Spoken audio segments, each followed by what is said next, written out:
আসসালামু আলাইকুম এভরিওয়ান, সবাই কেমন আছেন? আশা করি সবাই খুব ভালো আছেন। আবারও চলে এসেছি নতুন একটি রেসিপি নিয়ে। আজকে রান্না করেছি হাঁসের ডিম ভুনা। গরম ভাতের সঙ্গে হাঁসের ডিম ভুনা খেতে কিন্তু অসম্ভব মজাদার হয়ে থাকে। এই হাঁসের ডিম ভুনাটা আমি কিভাবে রান্না করেছি তাই আজকে আপনাদের সঙ্গে শেয়ার করব। তো দেরি কিসের, চলুন হাঁসের ডিম ভুনা রান্নার ফুল রেসিপিটি দেখে নেই। হাঁসের ডিম ভুনা করার জন্য এখানে আমি কিছু হাঁসের ডিম ভালোভাবে সেদ্ধ করে নিয়েছি। এবারে হাঁসের ডিমের খোসাগুলো ছাড়িয়ে নিব। হাঁসের ডিম ভুনা করার জন্য হাঁসের ডিমগুলো কিন্তু একটু বেশি পরিমাণে সেদ্ধ করে নিতে হবে, তাহলে কিন্তু খুব সহজে খোসাগুলো ছাড়িয়ে নেওয়া যাবে। তো এই পর্যায়ে কিন্তু হাঁসের ডিমের খোসাটা ছাড়িয়ে নেওয়া হয়ে গিয়েছে। এবার সেম প্রসেসে সবগুলো হাঁসের ডিমের খোসা ছাড়িয়ে নিব। এই তো সবগুলো হাঁসের ডিমের খোসাগুলো খুব ভালোভাবে ছাড়িয়ে নিয়েছে। এবার হাঁসের ডিমের উপরে একটু কেটে নিব, যাতে হাঁসের ডিমগুলো ভাজার সময় তেলগুলো ছিটে না লাগে। এই তো সবগুলো ডিমই কিন্তু কেটে নেওয়া হয়ে গিয়েছে। এবার এই ডিমগুলো আমি কিছু মশলা দিয়ে মেখে নিব। তো প্রথমে দিয়ে দিচ্ছি হাফ চা চামচ হলুদের গুঁড়া, সাথে দিয়ে দিব হাফ চা চামচ লাল মরিচের গুঁড়া, সাথে দিয়ে দিচ্ছি স্বাদ মতন লবণ। এবার হাতের সাহায্যে ডিমের সঙ্গে সবগুলো মশলা খুব ভালোভাবে মেখে নিব। সবগুলো ডিমের সঙ্গে মশলাগুলো খুব ভালোভাবে নেড়ে মেখে নিয়েছি। এবার ডিম ভুনা করার জন্য হাঁসের ডিমগুলো গরম তেলে ভেজে নিব।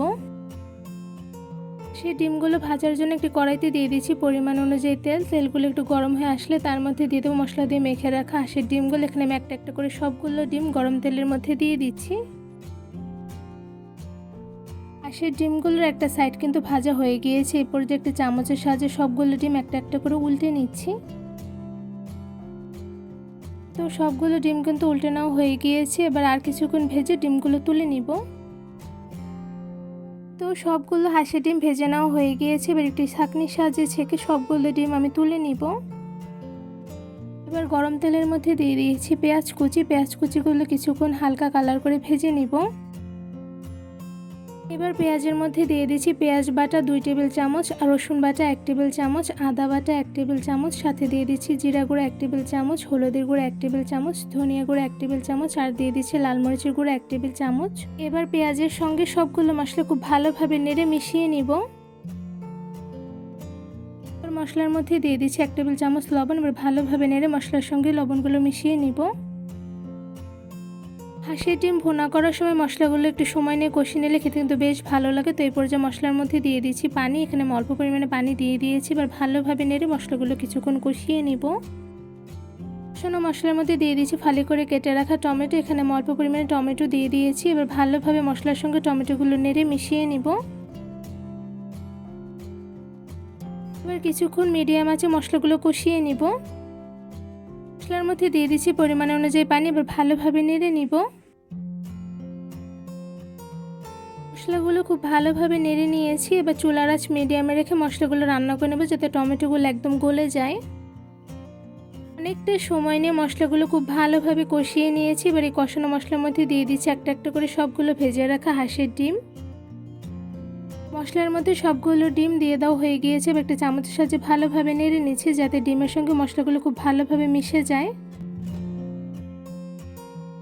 এই তো ডিমের সঙ্গে সবগুলো মশলা খুব ভালোভাবে নেড়ে মিশিয়ে নিয়েছি। এবার এর মধ্যে দিয়ে দিচ্ছি পরিমাণ অনুযায়ী পানি। এবার একটি চামচের সাহায্যে ভালোভাবে নেড়ে নিব। তো নেড়ে নেওয়া হয়ে গিয়েছে। এবার চুলার আঁচ মিডিয়ামে রেখে ডিমগুলো কিছুক্ষণ রান্না করে নিব। একটা সময় নিয়ে চুলার আঁচ মিডিয়ামে রেখে ডিম ভুনাগুলো রান্না করে নিয়েছি। তো এরপর যে দেখতে পাচ্ছেন ডিম ভুনা কিন্তু একদম মাখা মাখা হয়ে গিয়েছে। এবার এর মধ্যে দিয়ে দিচ্ছি গোটা কাঁচামরিচ, আর সাথে দিয়ে দিচ্ছি ধনিয়া পাতা কুচি। এবার চামচের সাহায্যে ভালোভাবে ডিম ভুনাগুলো নেড়ে নিব। তো হাঁসের ডিম ভুনা কিন্তু প্রপারলি রান্না হয়ে গিয়েছে, দেখতে পাচ্ছেন একদম মাখা মাখা হয়ে গিয়েছে। এবার সবগুলো হাঁসের ডিম আমি একটি বাটিতে বেড়ে নিব। তো খুব সহজে রান্না করে ফেলেছি হাঁসের ডিম ভুনা। হাঁসের ডিম ভুনা দেখতে যেমন মাশাআল্লাহ সুন্দর হয়েছে, খেতে কিন্তু অসম্ভব মজাদার হয়েছে। এবং ভাতের সঙ্গে হাঁসের ডিম ভুনা খেতে কিন্তু বেশ ভালো লাগবে। আমার এই হাঁসের ডিম ভুনা রান্নার রেসিপিটি কেমন লেগেছে অবশ্যই কমেন্ট করে জানাবেন। হাঁসের ডিম ভুনা রান্নার রেসিপিটি ভালো লেগে থাকলে আমার চ্যানেলটি সাবস্ক্রাইব করে ভিডিওতে বেশি বেশি লাইক কমেন্ট শেয়ার করে আমার পাশেই থাকবেন। আজকে এখানেই বিদায় নিচ্ছি, দেখা হবে অন্য কোনো ভিডিওর মাধ্যমে। সবাই সুস্থ থাকবেন, ভালো থাকবেন। আল্লাহ হাফেজ।